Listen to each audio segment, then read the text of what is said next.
Hey guys, welcome back to another episode of the Remind podcast. I am Dr. Ashleigh Moreland, joined by my amazing co-host David Masterton. And if you did watch or listen to last week's episode, you would know that David is my co-host for another few months. And then we're going to re-establish what Remind podcast looks like, where we're taking it, and so forth. But great news is we're still here. We're still having the important conversations.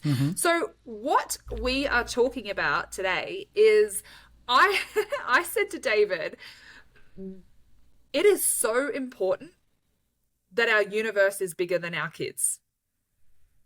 And here's why. So I'm going to talk a little bit about this. I think if you go right back, I'm pretty sure it was literally episode 2. So episode 1 of this podcast, we just talked about who we were, why we're here, a bit about a context about the name. And then I think it was like episode 2 or maybe 3, we delved deep into identity and sense of self. And I distinctly remember having conversations around sense of self and how I didn't know who I was anymore. It's like I knew that I was so-and-so's mum, so-and-so's wife, so-and-so's daughter, so-and-so's teacher, so-and-so's friend, so-and-so's this, that, and I was everyone's everything else, but I didn't know who I was anymore. If you took all that away, I was completely lost, empty. I didn't know who I was. And so something that I see quite often is we accidentally, unhealthily support and advocate for parents to put their kids first in everything, always. And I see it from the dysfunctional perspective after parents, 9.5 even times out of 10, it's mums. If you are a dad resonating with this, then take my hat off to you. And this is just as relevant to you, but I'm going to talk about it from the context of mums and for women. So one of the things that I see, so I mentioned at the end of our last episode that the highest risk factor for suicide in women is between the ages of 45 to 54 years. And there is so much going on in that season. Like obviously there's stuff around the hormone changes, like with menopause. There's going to be stuff around children leaving home, and with menopause comes mood and emotion and behavioral changes, so might be tricky showing up in marriage. And if the foundations of a relationship haven't been built on emotional connection and emotional intelligence, then that is going to fall to the wayside as well. And so this whole identity loss and purpose loss, if our whole world revolves around our kids, if our whole world revolves around something outside of us, we risk losing our sense of self when we lose that thing or when that thing leaves us. And so it's actually something that I think more people need to talk about. 100%. 100%. And like, experiencing firsthand someone that gave up their career to raise me as a stay-at-home mum, you don't realise as a child the sacrifice that would have taken. Now, whether that sacrifice was justified or whether that sacrifice should have been as large as it was, that is still up for debate. However, nonetheless, the sacrifice was large. Yeah. And so I saw firsthand what it was like for someone to really just pour everything they had into the kids. Oh my gosh, Dave. When I started this conversation, I had no idea of the context that you were the kid whose parent revolved their life around and made the center of their universe. Surprise. But wow. And look, this here's is going to be thing. awesome context, because I'm looking at it from the other perspective, and you're looking at it as the kid who experienced it. Yeah, but I mean, I try and put myself in the other perspective, because look, the more I try and understand the difference about being a very involved dad, dads will never be mums. Dads will never carry the child for 9 months and incubate it. Dads will never be the womb It is, there's a big difference between, from a energy perspective, the masculine is the penetrating, go get, and, provide, right? Where the feminine energy is like the container, and it holds and it nurtures and it grows. Anything, a masculine goes and provides, a feminine takes and multiplies and grows. So I'll never have that distinct experience. However, I can try and understand or try and empathize with what it would have been like. But yeah, when you've got someone who does sacrifice all of that, the question is, what's left? And then the carry on that once that finishes, and if that lifestyle or if that what was done for the kids was ever challenged in any way at any point in time, how deep the wounding is for that parent. Monumental. But I will say as well, I've also seen it on a different side where you replace kids with a successful brand. And when I say that, it's someone who's built a successful brand and lived and breathed it every day. What do you mean by successful brand? Are you talking about a business or... Yep. Okay. So brand, anything you want, right? Because everything sort of comes down to something, right? So a successful business, you take away their child. Yeah. My business is my baby. Yep. That kind of attitude, yeah. Yeah. And it's devastating. And even more recently, I saw like a prominent radio host, female radio host, talk about the fact that her son turned 18 and how quickly it flew by, and that she just wasn't ready for it because she always thought there would be a little bit more time, but then everything just speeds up and flies through. Mm-hmm. And so I can absolutely sort of empathize with all of that because, like if you put all your effort into one thing and you can't pivot, you won't pivot, and your whole identity is wrapped up in how you're doing this thing or how you did this thing, and the protection you have, like there's very little room for unbiased reflection, or especially when, child kids turn into adult kids. Yeah. 100%. It's so interesting because I've got questions for you. But before I get to the questions, so I want to start first of all thinking about the dysfunction of the parent, right? So the parent who makes the child the center of their universe, essentially is in a position where they don't know who they are outside of mum or dad. Generally it's mum. And so there's that loss of identity. It's going to be over involvement in everything that child is doing. They're going to be hovering. They're going to be wanting to know every detail about the child's life all the time, controlling behavior. I would also say, I'm kind of seeing it in my mind, but I don't know how to put it into words. Like, when a parent, it's like their worth is tied to their child's life. And so the child's achievements feel like their achievements, and the child's failures feel like their failures, and the child's moods feel like there's this enmeshment. It's like you're living vicariously through your child. So, you've nailed it. You've nailed it totally with enmeshment. Yeah, I can't tell you the number of adult clients I've had who were forced to play a sport that they didn't like. This is an example, right? They were forced to play a sport that they didn't like just because their parent wanted to live out their own achievements through their child and their sport. So enmeshment is probably the main word that comes up, but there's also emotional dependency. So huge. If the parent doesn't have their own sense of self outside of the child, that child becomes responsible for that parent's happiness, joy, disappointment, they become responsible for making sure they're never the source of any hurt, upset, sadness, guilt, shame, etc., which is like the parentified child, essentially.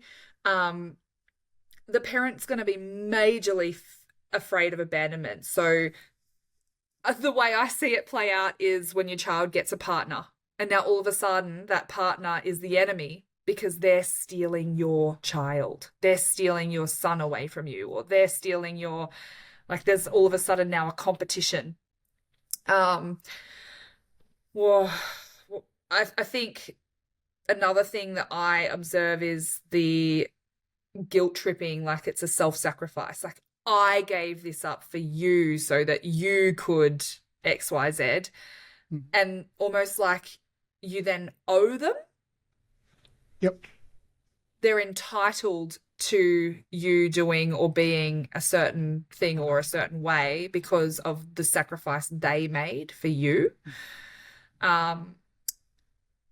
Anyway, as a adult who was a child who experienced a parent who gave up a career and made the child the center of their universe, how much of that kind of resonates? And yeah, well, look, what am I missing?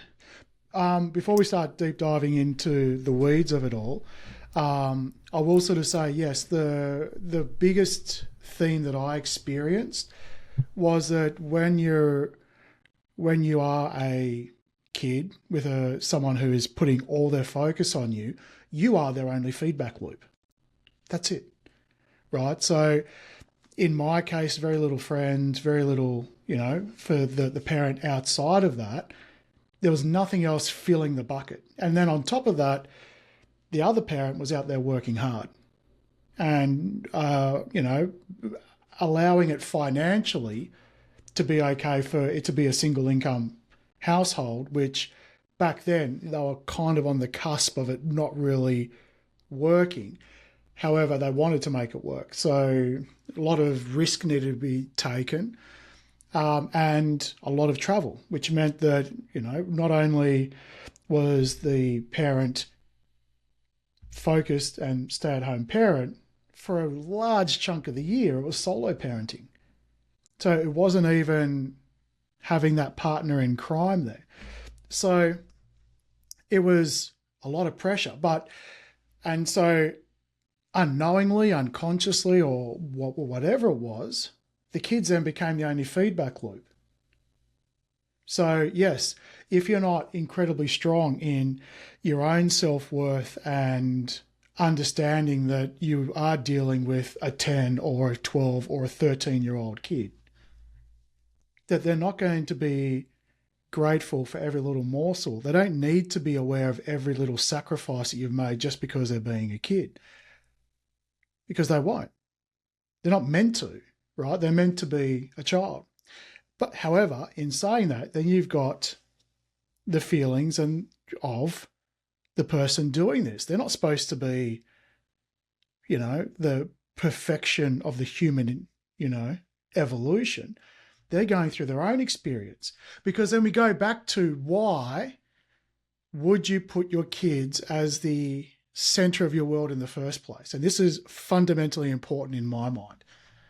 Because at this point, the parent who is doing this never received that as a child. And that is super important.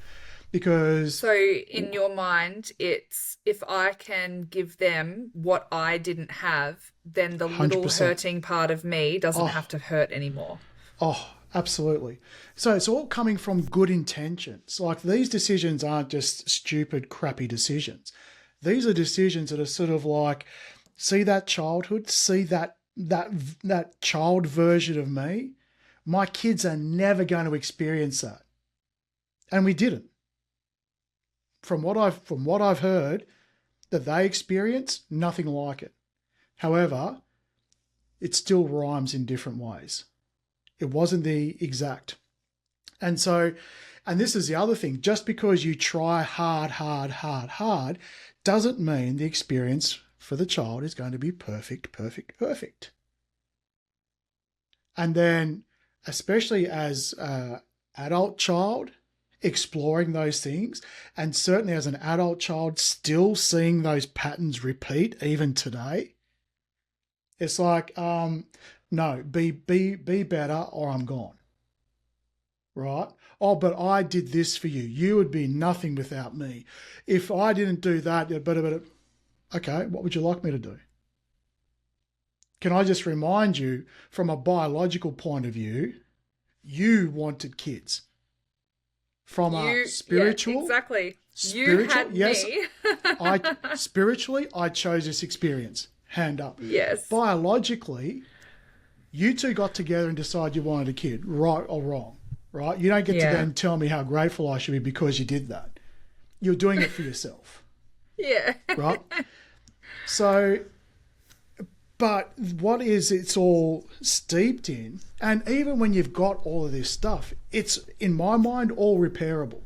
So long as you can then take, because I even know as a parent myself right now, the way I'm raising my kids is superior to the way my parents raised me. And the way my parents raised me was superior to what their parents did, and so forth, right? Yeah. It doesn't mean I'm not going to have conversations with my kids where they say, Dad, I think in this particular thing, you really f***ing hurt me. Yeah. Or, Dad, I really didn't get seen. Or, Dad, I really think you dropped the ball.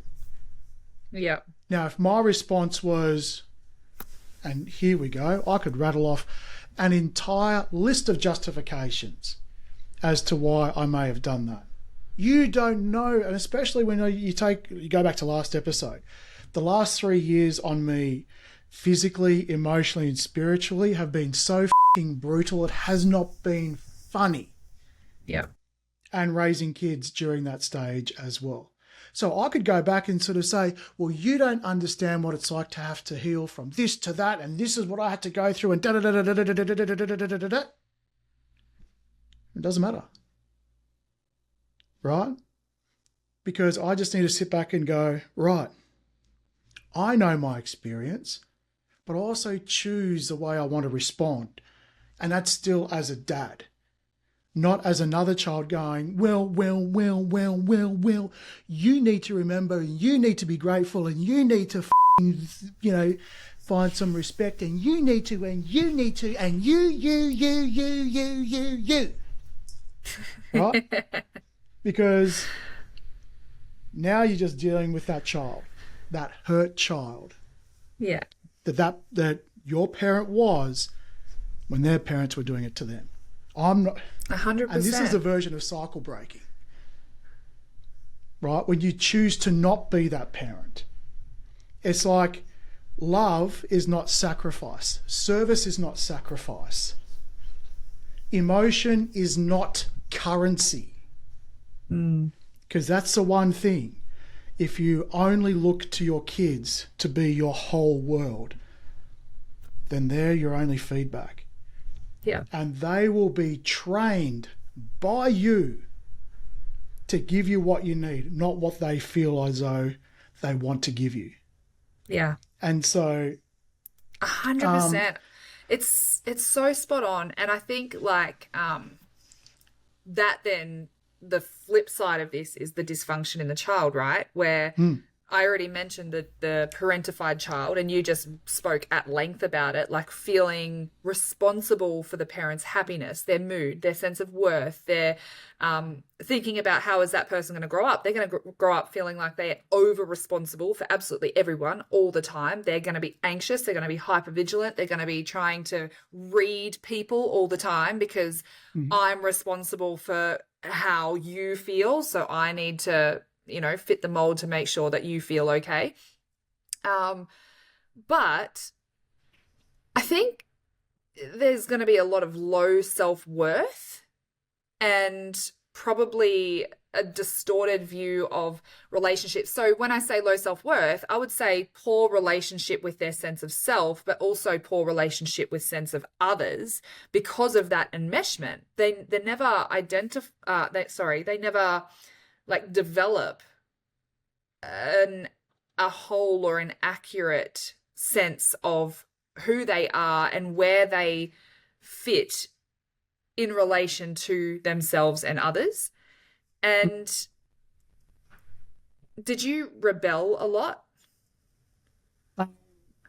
Let me circle back, and I'll come back to that rebellion. There were two reasons, and my upbringing is one part of it. It is not the full part. However, what I will say is my sense of self was nowhere. But I didn't understand what sense of self was.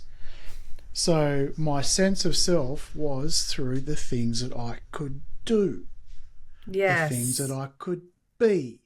External validation. Could achieve, right? Yeah. They were my sense of, that was my sense of self. Everything right? outside of you. And so rebellion-wise, I got to a point probably in my late teens where I kind of realised, well, if it's already up some more. So yeah, rebellion. You don't like me anyway, so I'm not going to ask for your permission to do this. I would like it, but I don't really care if you do or don't. And then that just sort of exacerbated. But one thing I wanted to add to when you sort of said, what does it feel like for the parentified child, is that they give a lot of tolerance for behaviours for certain people. Yeah. Because is it the people that they, like, their approval, validation could be existentially important? Yeah. But I mean, as you grow older, that becomes less and less. However, your body doesn't realise that. Right, Yeah. even at but 18, then right? It, you then don't it becomes need it, but romantic partners and, you know. yes. But like, it might not be, say might for not be argument's the sake, an parent, 18-year-old that can move out, but doesn't have the money to, especially in like today's age where rents are crazy and buying a house is atrocious. It's sort of like, well, I need to work with these people, otherwise I can't live in their home. But I also sort of found that they would instill in you the principles of what self-respect looks like, how to set boundaries, do all those things, except not against them. And so, okay, all right, so I should do all of that to these people, but it's okay for you to do it because you sacrificed everything. Okay, got it. Right. So it's just like Yeah, exactly. It's like the lines become really blurred. I think that's really important. Here's my train of thought.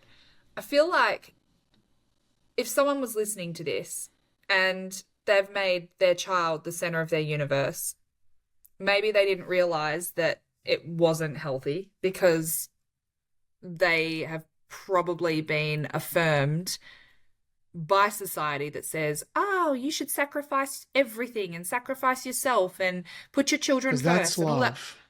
Yes. And, you know, I can probably understand that to an extent, even in my own life, I mean.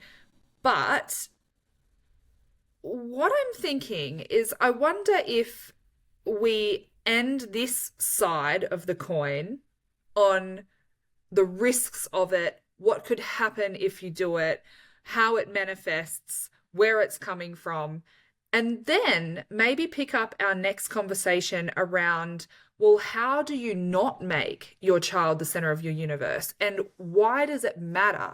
What would it look like if they weren't? And maybe if we've been lied to by society where, yes, it's really important that our child is a high priority, and what if that didn't mean that they were the center of the universe and we had to sacrifice absolutely everything for them, to the expense of our own sense of self? What would that look like? Because I think that's a really important part of the conversation. And, you know, I remember even for me, different context, but my first wedding, I remember rocking up going, oh my gosh, there's not a single relationship I hear that I hope mine turns out like. And that was like a moment where I realized I actually didn't have a frame of reference of what a healthy relationship was. I just knew that that relationship didn't feel good. But if you had said to me, but if it's not this, then what? I honestly couldn't have answered it because I didn't have a frame of reference of what that could look like. So what I'm thinking is where we need to take this conversation in a standalone episode is, what's the alternative? If our kids are not the center of our universe, then what does it look like if they're still significant and important to us and a part of our universe, not all of it? And they can still be a big part of your universe. They don't need to be small because, let's not minimize the fact that a lot of kids have been woefully underprovided for. Yes. Right? Where they've been basically just ignored, or they've had to fend for themselves because, whatever reason. We're not talking about going to that extreme. We're talking about like a healthy balance where your kids, as an involved parent, you want the kids to be a big part of your life, but it's not. And I think for me, if I come back to this reoccurring theme, they cannot be your only form of feedback, your only form of input, or your only source of joy, or your only source of. They can't be. Right? They can't be. Yeah. And for me, while my kids still test me because they're getting very good at it, it's not as though I don't react. I'm not a bottle of Valium, but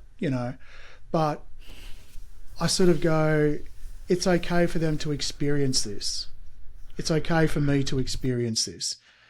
And so it's more along the lines of when they are pushing your buttons, how are you responding? Because you're more than just a parent.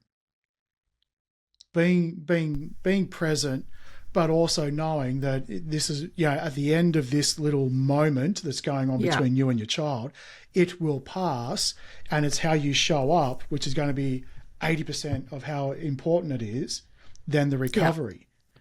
Yeah. In saying that, and we'll say it for the next one, recovery is always possible if you're willing to dive into it as a child or the parent. Yeah. And recovery doesn't have to be, the only option for recovery is not healthy relationship. Recovery can be peace and